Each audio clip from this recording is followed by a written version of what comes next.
there's Matthew Tkachuk.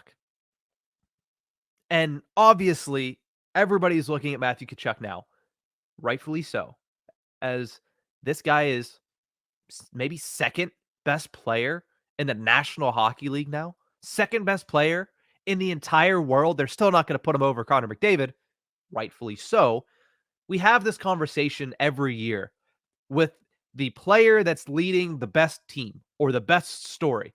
Nathan MacKinnon last year was the second best player in the National Hockey League because he was leading the Colorado Avalanche to a Stanley Cup Final. I'm sure the conversation will emerge about Jack Eichel if the Vegas Golden Knights put away the Dallas Stars in 4 games. But also, Mark Stone's in that conversation. Jonathan Marchessault's had a phenomenal series. This year, it's Matthew Tkachuk. And to me, this performance feels familiar. It seems very familiar. 79 games played for Tkachuk in the regular season, 40 goals, 109 points. In the playoffs, 16 games played, 9 goals, 21 points. Against Carolina themselves, 4 games, 4 goals, 5 points, 3 game-winning goals. 2 of them in overtime, the last one to send his team to the Stanley Cup Final with 3 seconds on the clock to put the Panthers in front. Just that was... I got the tweet notifications of Jordan Staal takes a penalty with 54 seconds to play, and then got the next notification. Tkachuk wins it or scores with 4 to go. I went, what just happened? I wasn't watching. I should have been, but I just got those notifications in succession and went, yeah, that's the thing. That just happened. Mm-hmm. He's a madman. He might be the greatest player of all time. And just when you thought Sergei Bobrovsky is going to run away with the Conn Smythe, by the way, even if they lose, there's that conversation. Matthew Tkachuk is right there with 4 game-winning goals throughout the playoffs, 21 points in 16 games, and going, I'm going to make it a real interesting argument. Here's the thing about that trophy. If you perform better in the last 2 series than you did in the first 2 series, you get a lot more consideration than somebody that's been steady the entire way through. Yeah. Those voters forget a lot about the first round and second round once it comes time to announce that champion. And 3 game-winning goals in 4 games for Matthew Tkachuk in the Eastern Conference Finals, that makes him the front runner. So gross. Yeah, until you look at the number.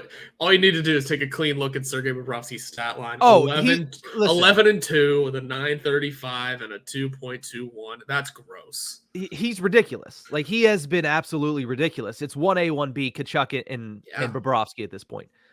But the point I'm getting at here is, yes, Tkachuk feels very familiar. This is really his welcome to the top tier moment, right? Because before everybody's like, yeah, Matthew Tkachuk's pretty good. He's a star in this league. He might be second tier. Now everybody's saying, you know what? He is grade A superstar talent. He plays with an edge. He's scoring in the biggest moments. He's trying to lead his team to their first Stanley Cup championship victory ever. That part's the only part that's a little bit off. Because he really reminds me of 2009 Evgeny Malkin. Ooh. Plays with a chip on his shoulder, blew the crap out of the Carolina Hurricanes, basically single-handedly put the team on his back in a sweep where, yes, everybody played well, but he was just at a different level. And now Malkin was 22 back then. Tkachuk's 25. But these players are vastly similar. People finally recognizing, hey, this guy could be one of the best stars in the league, not just a very good superstar. That ascension of Malkin in 2009, to me, is very familiar to Matthew Tkachuk's ascension now. I mentioned Tkachuk's stats. 16 games played, 9 goals, 21 points.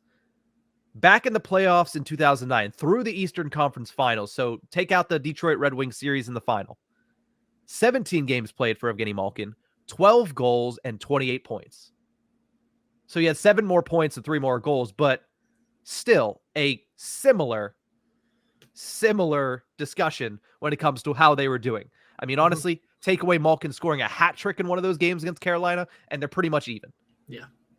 Against Carolina, Malkin had 6 goals and 9 points. Against Carolina, Tkachuk had 4 goals and 5 points and 3 game-winning goals. It's not apples to apples, but it's definitely not apples to oranges. I think these two, it made me think of, wow, when is the last time that a star was born by blowing out the Carolina Hurricanes in the Eastern Conference Finals? And it was Evgeny Malkin. Yeah. And the way that he plays with an edge, can lose his mind sometimes, can Matthew Tkachuk. So too is Evgeny Malkin. I think Matthew Tkachuk in 16 games has like 24 penalty minutes.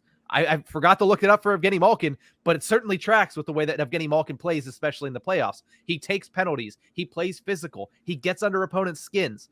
It is, to me, a very similar ascension from Matthew Tkachuk to Evgeny Malkin. And it's been a hell of a run to watch. It's been a lot of fun. And honestly, it's all of the limelight that Matthew Tkachuk's getting is deservedly so. But I just wanted to say that it takes me back to watching Evgeny Malkin in 2009.